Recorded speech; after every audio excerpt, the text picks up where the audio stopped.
YouTube channel. तो हम part 1 में बात कर रहे थे कि method of preparation of alkanes, यानी कि एल्केन्स को कैसे बनाते हैं, है ना, यही पढ़ रहे थे ना। अब हम उसका जो थर्ड वाला पॉइंट है उसको बताएंगे इस वीडियो में। तो चलिए स्टार्ट करते हैं। तो देखिए लिखा है डेकार्बोक्सिलेशन ऑफ कार्बोक्सिलिक एसिड। देखिए लिखा हुआ है alkanes can be prepared by heating a mixture of sodium salt of carboxylic acid with soda lime NaOH plus CO। अब यहाँ पर देखिए कार्बोक्सिलिक एसिड क्या होता है, यहाँ पर थोड़ा सा आप लोग याद रखिएगा। जैसे कि कार्बोक्सिलिक एसिड की बात करें तो COOH, यानी कि आप लोग इतना ही याद रखिए, जब आप लोगों को कहीं भी COOH देखने को मिल जाए तो समझिए क्या है वो कार्बोक्सिलिक एसिड। अब हम ये तो आप लोग जानते होंगे CH3COOH, यानी कि एसिटिक एसिड, यानी कि जब हम एसिटिक एसिड का किसके साथ NaOH के साथ रिएक्शन कराते हैं तो क्या बनता है CH3COONA, यही बनता है ना।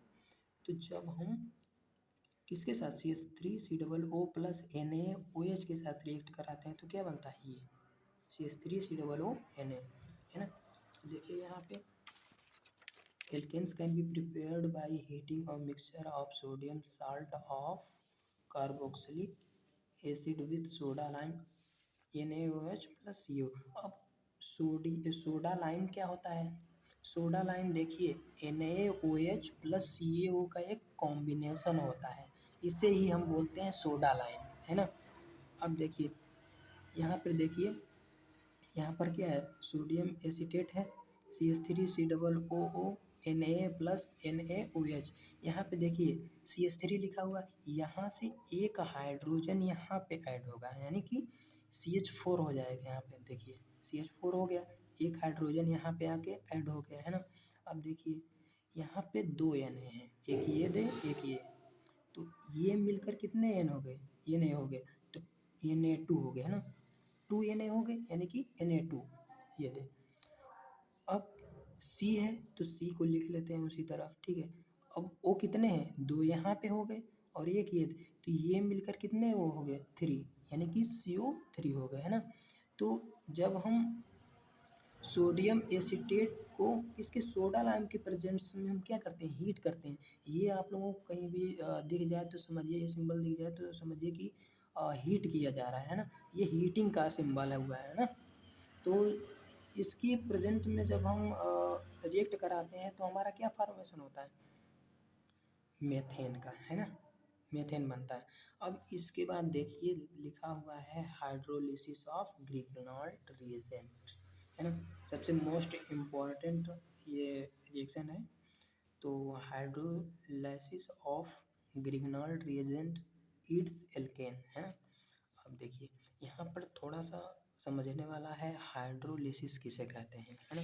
हाइड्रोलिसिस का मतलब होता है, देखिए यहाँ पे समझिए, हाइड्रोलिसिस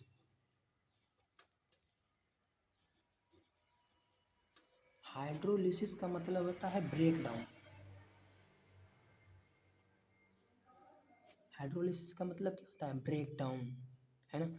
यानी कि हाइड्रो का मतलब वाटर, है ना।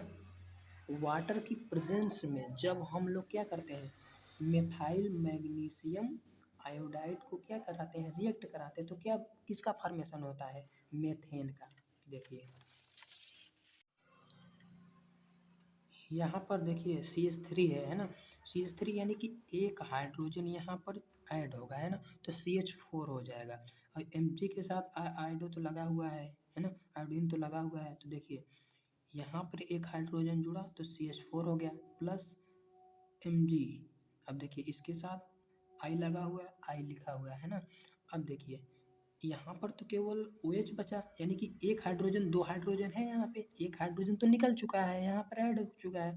और उसके बाद यहाँ पर क्या बचा, OH, तो OH यहाँ पे लिख लेते हैं, है ना। तो आई होप ये समझ में आ गया होगा आपको। तो तो अब बात करते हैं ऊर्ज सिंथेसिस के बारे में, है ना। तो देखिए लिखा हुआ है reaction between a solution of alkyl halide and metallic sodium in the presence of dry ether its alkane. यानी कि एल्किल क्या होते हैं, एल्किल तो क्या है, ये देखो CH3, एल्किल यानी कि CH3 मिथाइल, है ना। अब आप लोगों को पहले ही मैंने डिस्कस कर लिया है कि एल्किल एल्काइल क्या होते हैं, है ना। अब हाइलाइट क्या होते हैं, देखिए फ्लोरीन हो गया, ब्रोमीन हो गया, आयोडीन हो गया, ये सब आप लोगों को मैंने पहले ही बता दिया था। तो यहाँ पे देखिए हाइलाइट क्या हो गए, फ्लोरीन, आयोडीन, ये सब क्या हो गए, हाइलाइट, है ना। तो देखिए यहाँ पे लिखा हुआ है, ये तो मिथाइल हो गया, यानी कि ब्रोमो मेथेन हो गया, है ना, मिलकर। अब इसके साथ हम जब रिएक्ट कराएंगे तो किसका फॉर्मेशन होगा, एथेन का। तो देखिए कैसे होगा, तो देखिए CH3 ये मिलकर अलग बॉन्ड बनाएंगे तो क्या हो जाएगा, CH3 बॉन्ड CH3, ये प्रकार का क्या हो गया, एथेन हो गया, है ना। अब देखिए यहाँ पे दो Na है, यानी कि 2Na यहाँ पे है, तो 2Na Br, एक ये मिलकर 2 हो गए, तो यानी कि 2Na Br, है ना। ये आप लोग को समझ में आ गया होगा। तो अब बात करते हैं केमिकल रिएक्शन ऑफ एल्केन्स, यानी कि अभी तक हम क्या कर रहे थे, देखिए अभी तक हम एल्केन को बना रहे थे, यानी कि अभी तक एल्केन हमारा क्या था, प्रोडक्ट था। अभी तक हमारा एल्केन प्रोडक्ट था। अब क्या कराना है, एल्केन को हम रिएक्ट कराएंगे, यानी कि एल्केन यहाँ पर हमारा क्या होगा, रिएक्टेंट होगा, है ना। अब एल्केन के साथ हम रिएक्शन कराएंगे तो क्या बनेगा, तो देखिए यहाँ पर कुछ लिखा हुआ है, केमिकल रिएक्शन हाइड्रोजनेशन हो गया, नाइट्रेशन हो गया, सल्फोनेशन हो गया, ऑक्सीडेशन हो गया, पायरोलाइसिस हो गया, है ना, एरोमेटाजाइजेशन हो गया। तो हमें इस टॉपिक में क्या पढ़ना है, हैलोजिनेशन के बारे में पढ़ना है ना। तो अब हम बात करेंगे हैलोजिनेशन ऑफ एल्केन्स के बारे में। ये कभी कभी एग्जाम में पूछ भी लेता है कि हैलोजिनेशन ऑफ एल्केन्स क्या होते हैं, है ना। तो देखिए लिखा हुआ है, पहले हम समझ लेते हैं कि हैलोजिनेशन होता क्या है ना। यानी कि जब हम एल्केन्स के साथ क्या कराते हैं, रिएक्शन होगी, यानी रिएक्शन कराते हैं तो कौन कौन से हैलोजन प्रोड्यूस होंगे, है ना। तो उसी को बोलते हैं हैलोजिनेशन, है ना। तो लिखा हुआ है देखिए, as we know that alkanes contains strong covalent sigma bonds hence they do not react easily. यानी कि मैंने आप लोगों को पहले ही नेक्स्ट वीडियो में बता दिया था कि जैसे कि जो एल्केन्स होते हैं वो केमिकली रिएक्शन जल्दी नहीं देते हैं, है ना, काफ़ी स्ट्रांग होते हैं, है ना, सिग्मा बॉन्ड। यानी कि मैंने पहले ही बताया था कि जो सिंगल बॉन्ड वाले होते हैं यानी कि काफ़ी स्ट्रांग होते हैं, इनको मतलब हाई टेम्परेचर की ज़रूरत होती है तभी ये एल्केन्स जो होते हैं वो ब्रेक होते हैं, है ना। तो देखिए कि जैसे कि अब नेक्स्ट पॉइंट लिखा हुआ है, but under the presence of UV light और वेरी हाई टेम्परेचर दे अंडर वो सब्स्टिट्यूशन रिएक्शन मोस्टली। यानी कि थोड़ा सा आप लोग समझिए कि जैसे कि एक CH3 बॉन्ड CH3, है ना। अब इसकी जब हम रिएक्शन, है ना, एथेन है, ठीक है ना, एथेन,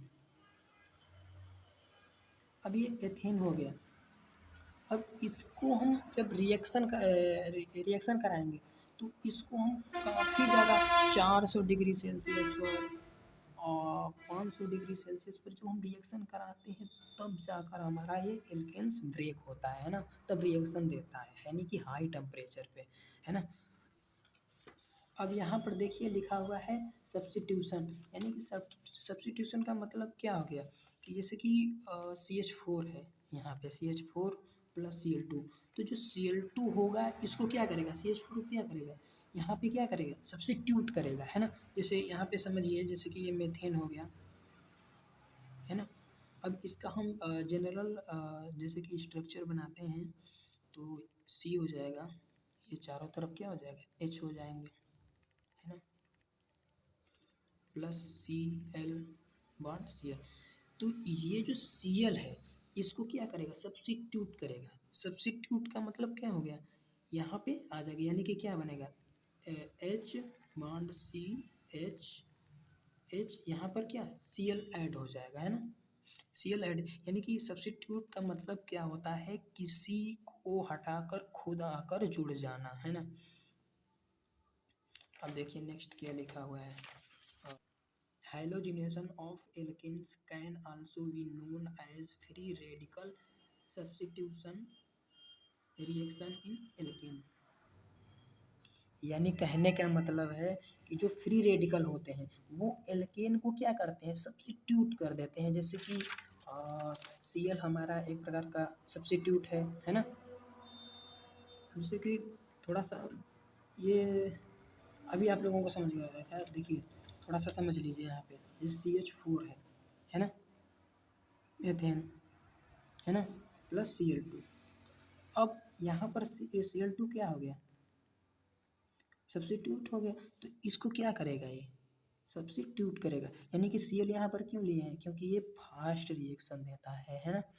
अब तो इसी को बोलते हैं फ्री रेडिकल सब्स्टिट्यूशन रिएक्शन, है ना। अब देखिए व्हेन हैलोजेंस, मैंने पहले ही आप लोगों को बताया था कि जो हैलोजन होते हैं फ्लोरीन, क्लोरीन, ब्रोमीन, आयोडीन होते हैं ना, तो reacts with an alkanes to form haloalkanes or alkyl alkyl halide in the presence of UV light or heat, then it is also halogenation of alkanes। यानी कि जो alkyl halide होते हैं, alkyl halide क्या होते हैं, मैंने पहले ही आप लोगों को बताया है ना। यानी कि जब हम चाहे क्लोरीन हो गया, है ना, यानी कि थोड़ा सा आप लोग समझिए, जैसे कि CH4 हो गया प्लस Cl2, जब हम इसके साथ, यानी कि ये क्या है हमारा हैलोजन है, जब हम यानी कि जब हम CH4 और Cl के साथ रिएक्शन कराते हैं तो क्या बनता है, एल्किल हाइलाइड, है ना। अब देखिए थोड़ा सा एग्जाम्पल लिखा हुआ है, देखिए क्लोरीनेशन ऑफ मेथेन।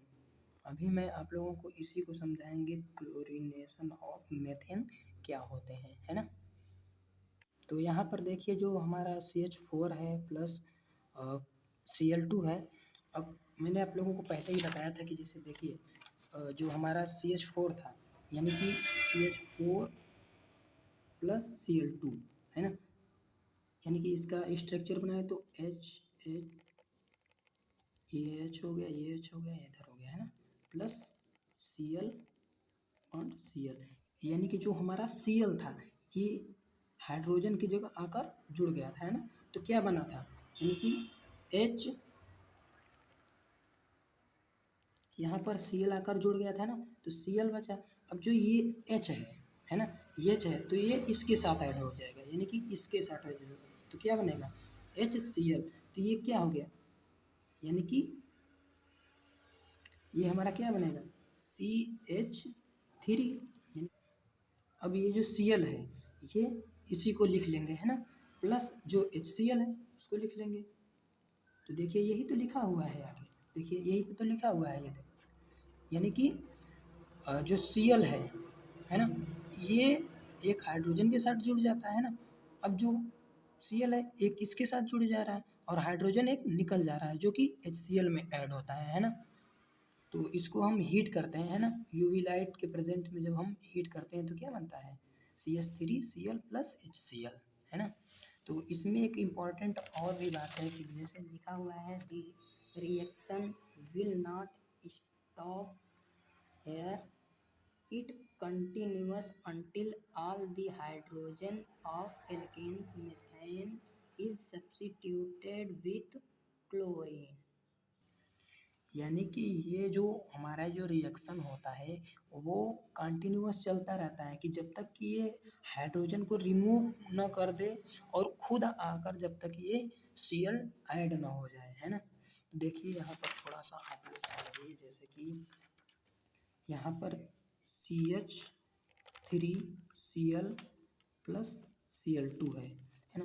जब हम इसको हीट करेंगे, यानी कहने का मतलब है जो नहीं होगा, जैसे कि Cl है, जैसे कि C है ना, इसके साथ 4 हाइड्रोजन लगे हुए हैं, तो कहने का मतलब है जो Cl है, अब यहाँ पर जब Cl जुड़ा हुआ है तो Cl इसके साथ भी होगा, इसके साथ भी होगा, यानी कि रिमूव करता चला जाएगा Cl, है ना। ये तब तक कंटिन्यूस प्रोसेस चलेगा जब तक कि Cl खुद जुड़कर, यानी कि ये फॉर्म नहीं कंटेन कर लेगा तब तक, यानी कि C के साथ Cl Cl Cl Cl ही हो जाएगा, तब तक ये प्रोसेस चलती रहेगी, है ना। देखिए यहाँ पर क्या है, इसी में आप लोग समझ लीजिए, जैसे कि देखिए एक यहाँ पर हाइड्रोजन रिमूव किया, Cl बढ़ा, है ना, इसी पर समझ लीजिए, आप लोग थोड़ा सा कंफ्यूज हो जाएंगे, है ना। तो देखिए यहाँ पर क्या है, एक हाइड्रोजन निकला, है ना, तो यहाँ पर क्या बढ़ा, जब देखिए यहाँ पे C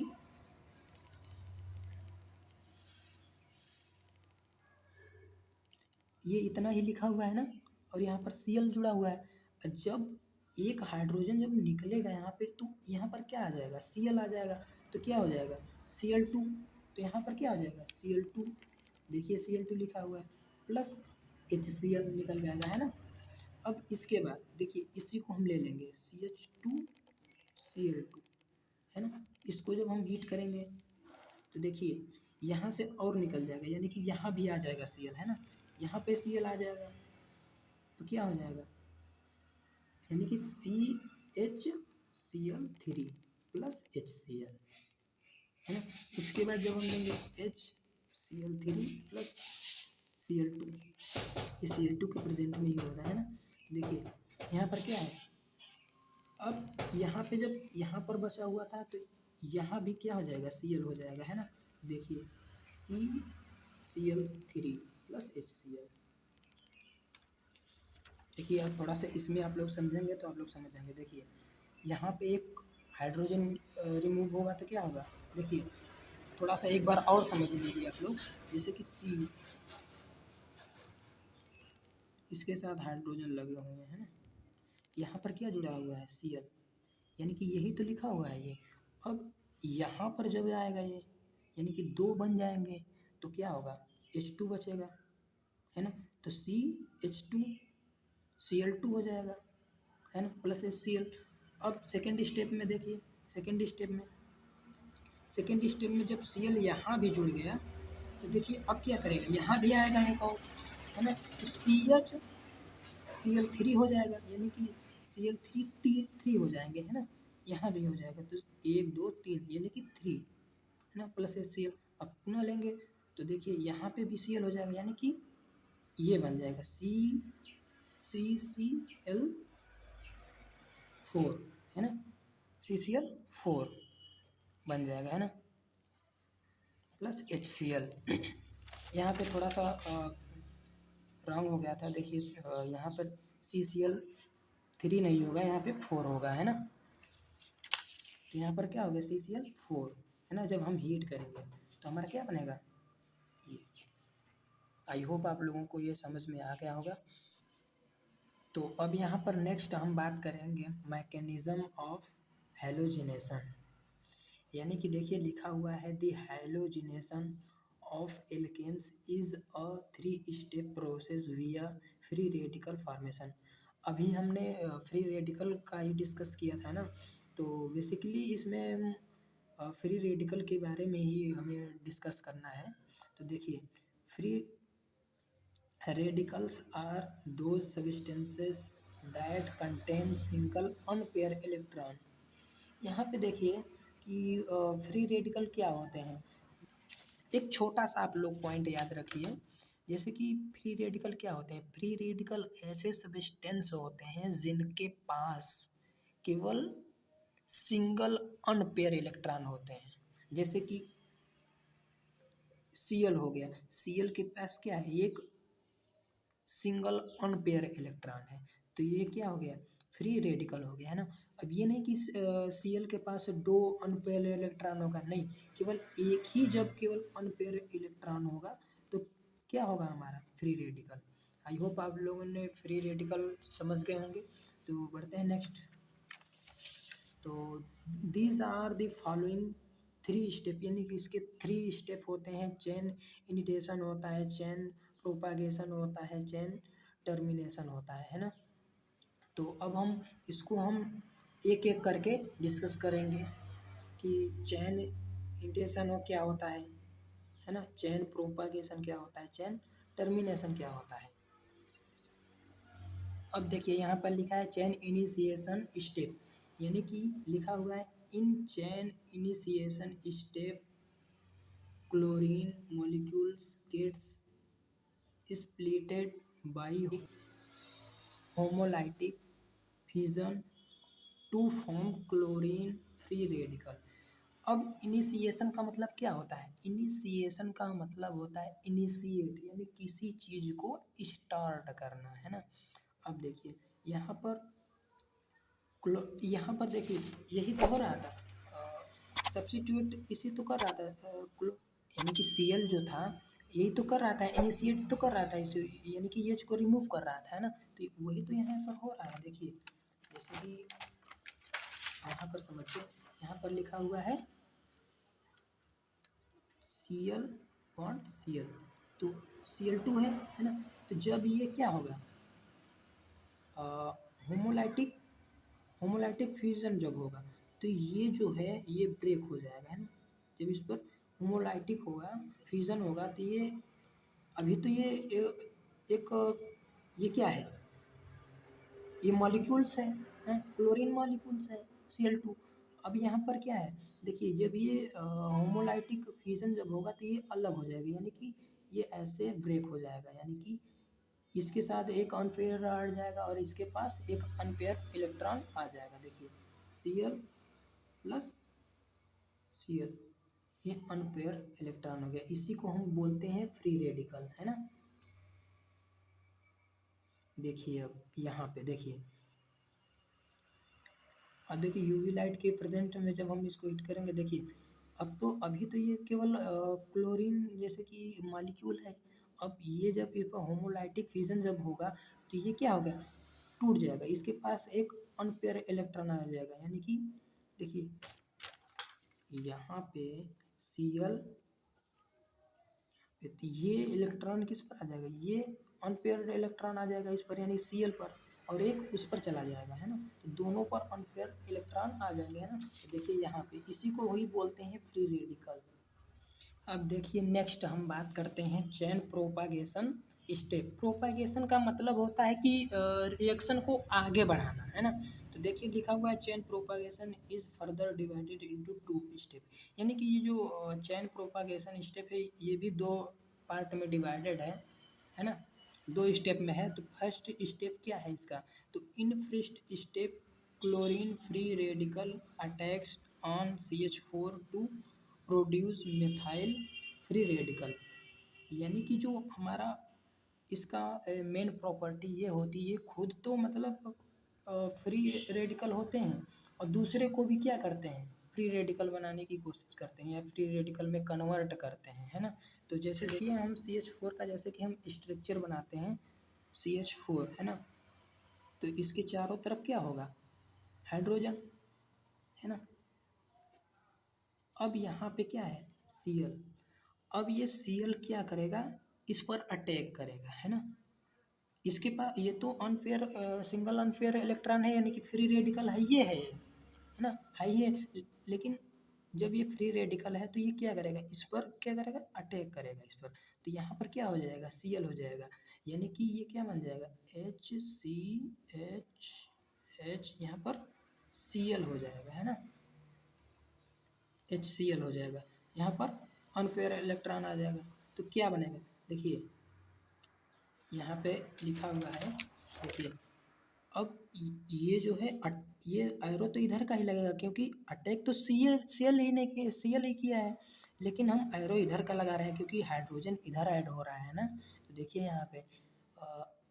यहाँ पे जब अटैक किया तो Cl क्या हो, H क्या हो गया, टूट गया, HCl के साथ ऐड हो गया, देखिए HCl हो गया, यानी कि H इसके साथ जुड़ गया, है ना। तो यहाँ पे जब अटैक किया तो H यहाँ पे ऐड हो गया, तो क्या बचा CH3, है ना। तो इसी को ये सिंगल अनपेयर इलेक्ट्रॉन हो गया, तो इसी को ही हम क्या बोलते हैं, फ्री रेडिकल, है ना, फ्री रेडिकल।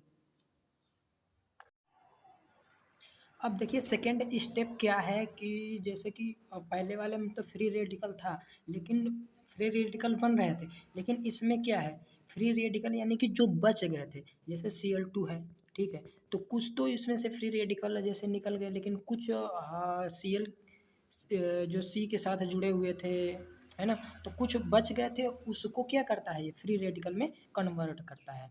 यानी कि ये तब तक प्रोसेस चलती है जब तक कि चेन टर्मिनेट नहीं हो जाता है ना।